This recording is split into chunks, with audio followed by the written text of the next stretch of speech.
Well, we'll move on to something else here.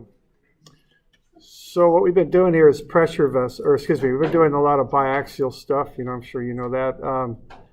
And I've been telling you, you can find the X and Y stresses for a lot of standard design situations. So let's start looking at some of the standard design situations and get out of the real super kind of biaxial realm here.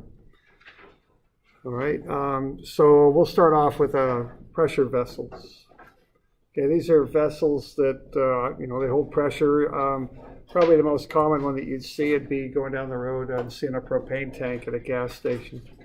So these things are kind of like balloons. That's kind of how I think of them. They're thin-walled. There's pressure inside them that they have to contain. The typical shapes are either cylindrical or in the shape of a sphere, one or the other. All right, so we're going to look at thin-walled. If they're thin-walled, the thickness is less than the 1/10 of the radius. Okay, so that'd be the definition of thin-walled. That's what we're going to be looking at. And what we're going to do is solve for the stress in the tank dependent on the pressure. All right, now there's two types of stress that build up. I think I'm on 560, I think is where I'm at. I'm not 100% on that, but I think I am. Okay, we got two types of stress. The first one is hoop or circumferential stress. What that tries to do is take a cylindrical tank and split it down the middle. So to figure out what this stress is, what we do is we basically treat the tank like it's a pipe. So we're taking the ends of the tank off, which give us a more conservative analysis here because we're not considering how the ends help us absorb some of that stress. Okay, and then we just look at what's going on in there. Now, what's going on in there as far as equilibrium goes is you've got the pressure in the tank. Now, that's going to act over a rectangular area as it pushes and tries to split that long tank in half. And that rectangular area will be 2 times the radius. That'll be this dimension right here. And then times the length. So if you take 2 times the radius times the length, you get that rectangular area. Multiply it by P, which is the pressure. You're taking an area times a force over an area, because the pressure is a force over an area, and you end up with a force. Okay? So that's trying to tear the tank in half kind of the long way, like that, okay? Tear it right down the middle. Now what's going to resist that is the stress that builds up in the tank wall. So the tank wall is going to resist that. The area of the tank wall is 2 times the length times the thickness of the tank. And then you take that area and multiply it by the internal hoop stress in the tank, that builds up in the wall. And that will balance the force due to the pressure. So our goal here is to find that hoop stress. So we just set this equilibrium up here. And then we cross out the 2's, they go away, and then the lengths go away. And we're left with the hoop stress times the thickness is the pressure times the radius. So that'll get us the hoop stress, which is the pressure times the radius over the wall thickness. So that's the stress that builds up in a tank. Circumferential, or actually more commonly called hoop stress, that builds up in a tank, depending on the pressure and the tank dimensions. Okay. Now, the word hoop stress comes from a hoop on a barrel. The hoop on a barrel absorbs that stress, is what it does, okay? So we good with that?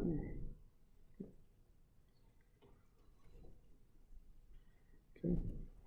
Now, the other type of stress is axial stress, and that tries to tear the end off the tank.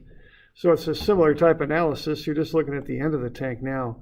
So what you've got there is the pressure times the area of that circular tank, pi r squared. That's the force trying to tear the end off. And what's pulling back is this circumference, which is 2 pi r. That's, if you take that out and lay it flat, it would look something like that, I guess. And then you multiply that by the thickness. So 2 pi r times the thickness gets you an area. Multiply it by the stress, you get a force. Okay, so that's P times pi r squared is the stress, sigma A times the thickness times 2 pi r. Well, you can cancel the pi, one of the r's. So you get PR is the axial stress times the thickness over 2. So you can solve for the axial stress, PR over 2T. Okay. So what we got now is the hoop, which is the biggest stress in the tank wall, the biggest normal stress, and the axial. And they're called the principal stresses in the tank wall. Okay, that's what they are. They're the two biggest tensile stresses in the tank wall. There's no shear on those planes. Okay, so there's a view of the axial stress and what it's trying to do. It's trying to tear the end off the tank is what it's trying to do. Okay, so it's trying to tear that apart.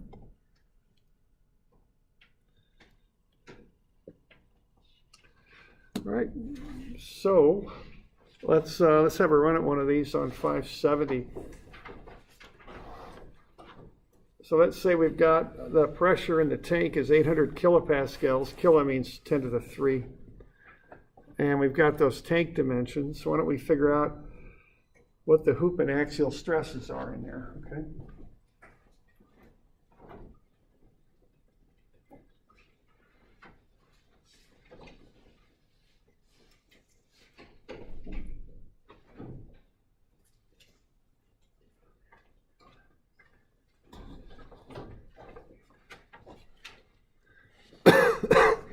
So we got the pressure, excuse me, 800,000 newtons per meter squared.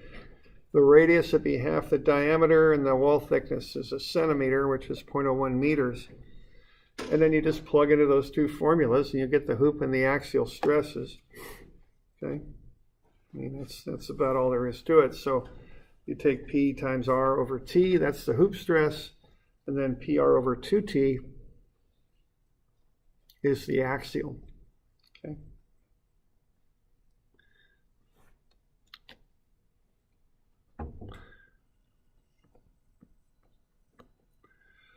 All right. So now we got the hoop and the axial stresses, and they're also X and Y stresses. Okay, so what we can do is take that little bit of information there, use these standard design equations, PR over T and PR over 2T, and get the principles of the X and Y stresses then. And then we can go into the whole biaxial stuff after that, see. So here's an example. A lot of times people are asking me, where does sigma X and sigma Y and tau XY come from? Well, here's one instance where they come from, okay, on a pressure vessel. Okay. Now, there isn't any shear on the XY planes, okay? There's no shear, so all we got is sigma H and sigma A. So what we would do next to start to analyze this thing further, if we wanted to, would be to get those on a sketch. So why don't you get those on that sketch there, the hoop and the axial. And the one little bit on this is just being sure you got them in the right place. You got, you know, which one is which, and which one is sigma X, and which one is sigma Y. So that's what you'd want to be looking at there, and get them pointing in the right directions.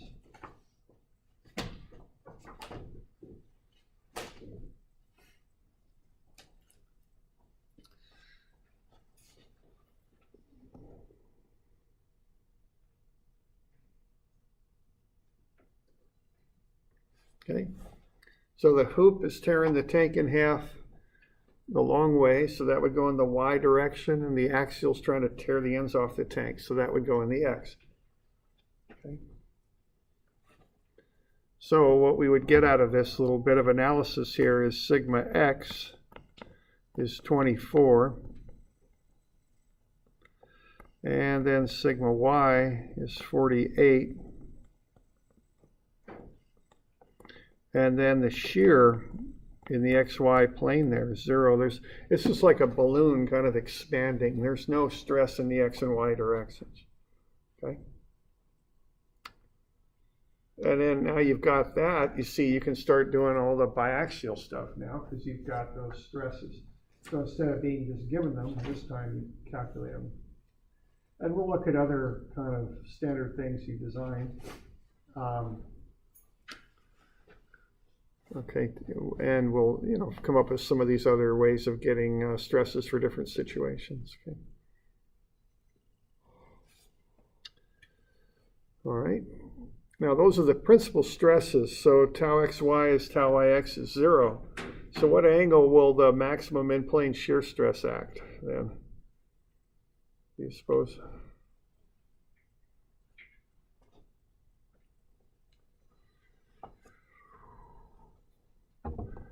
Okay, so right there we've got the principles.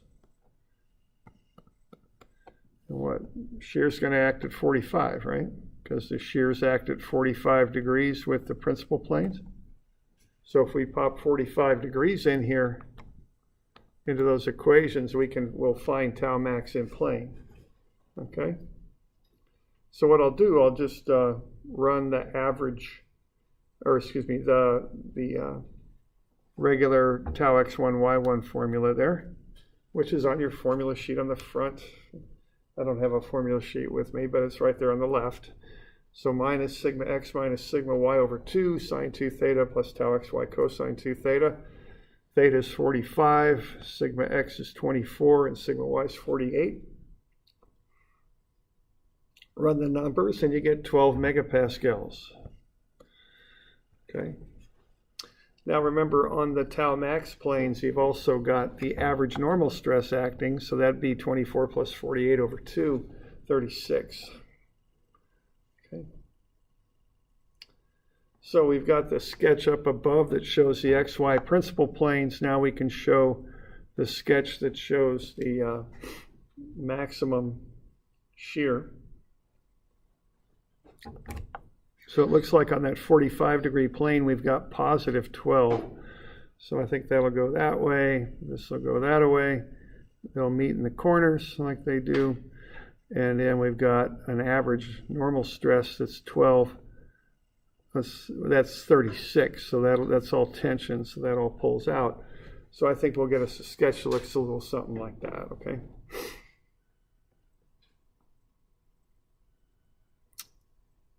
So what we got there, we've got the maximum tensile stress. So if we design this tank, we're going to design it for 48 megapascals of tension.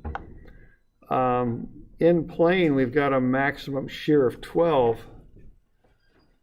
Okay, so that's so far, at least in plane, that's the maximum stress. But we want to be sure we know what that absolute maximum shear stress is in the tank, okay? So remember to check that out of plane shear stress. The formula for shear stress is plus or minus sigma max minus sigma min over 2. Well, you could use 48 for sigma max, but sigma min, if you wanted to kind of use an everyday sort of number, you'd use 0 for sigma z. That would be sigma min. But actually, we've got a little bit of pressure in there pushing. So we've actually got a negative 0.8 megapascals in there, compression on the inside of the tank wall. So what we're doing, we're checking the out of plane shear stress there by going sigma max 48 minus the internal stress, which is sigma z there, negative 0.8. So 48 minus a negative 0.8 over 2. So what we end up with here for that maximum shear stress isn't the 12 in plane. It's 24. It's more than twice that, okay? So I was kind of mentioning before that we need to check the out of plane shear stress with this formula. You know, when we've got our element like that we're looking at here, we've got sigma z, which normally is considered to be 0 when you're doing this biaxial loading. But what we're finding here is because we have compression, we have pressure in that tank, we're going to assume that that's 0.8 compression. Okay, that's due to the pressure in the tank pushing on the tank wall. It's a little bit of a hyper-conservative assumption there. I think there's some curvature in the tank and some things that kind of throw that off a little bit. But again, when you're designing stuff, often you just assume worst case and just go with it, Especially if you're going to manufacture, 10,000 of these things, you might as well be darn sure they're not going to fail. Yeah. Where did the 0.8 number come The 0.8 number comes from the pressure, which is 800,000 kilopascals. So we're assuming that internal pressure acts like a stress in the z direction.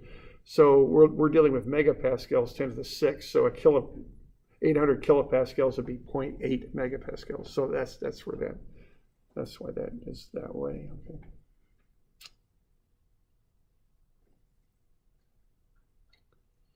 Okay, you all right with that?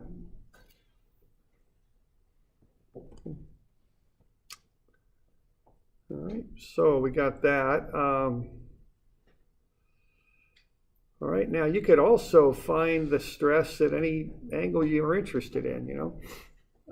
If I want to find it at this 30-degree angle here, I could, okay? Just plug into the formula and you know, and do it. This is just biaxial stress now. Now you might ask, why do I want to know that?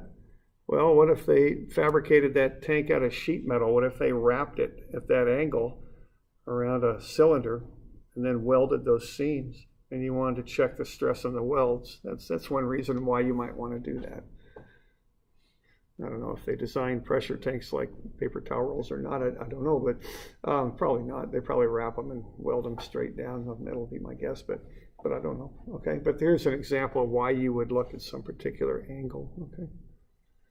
So what you can do there is you can just run that biaxial stuff and you could find the angle on an element oriented at 30 degrees as I'm showing you there.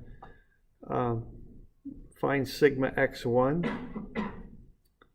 and tau x1 y1 at 30, and then you could find sigma y1 also at 42 there. So okay. So what we're doing here, we're using a fairly simple design situation for a pressure tank, and we're finding the x and y stresses, and you know, that's the hoop and the axial, the shear in the xy direction, 0. And once we got those, then we just throw them into the biaxial equation to find the other stuff that we might want to know. So we found tau max in plane at 45 degrees, and then we also found the out of plane shear, which actually is governs because that's more than twice what the in plane maximum shear was. So if you're designing this tank, you're going to design it for 48 megapascals tension and 24.4 megapascal shear. Okay, that's what you design it for. Okay. And then also, let's say, as I said, we've got some sort of seam there at 30 degrees. You could run the numbers and check the stresses on that seam if you had any concerns about the welds.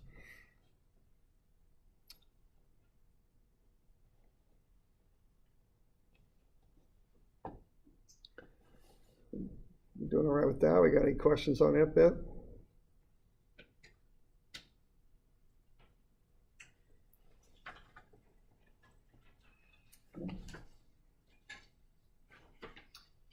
So just a little bit of an example there of pressure tanks. And, you know, that's, you know, we kind of derived that formula there. You know, we've got other situations. We'll do torsion next, torsion shafts, which are like drive shafts on motors. You know, there's standard equations to figure out the stresses on those. You can look at beams and come up with stresses in the x and y directions for those. You know, you can, or there's, and they're just standard kind of design equations, you know. And then you got that, you plug that stuff in, and off you go with the biaxial stuff after that. Okay, that's kind of how it works. We started with the biaxial stuff, saying we knew what sigma x and sigma y and tau xy would be, but now we'll go through just a couple examples of how to find them for different situations. Okay.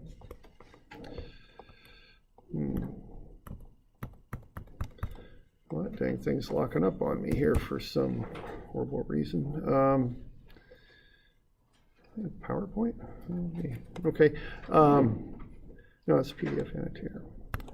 Okay, so let's have a look here. 251 and 253 for Wednesday. We want to have a look at those. Okay, for Wednesday. I have a little trouble here. Just can't write at the moment. I'm not sure why, but it's 251 and 253, and those are due Wednesday. Okay.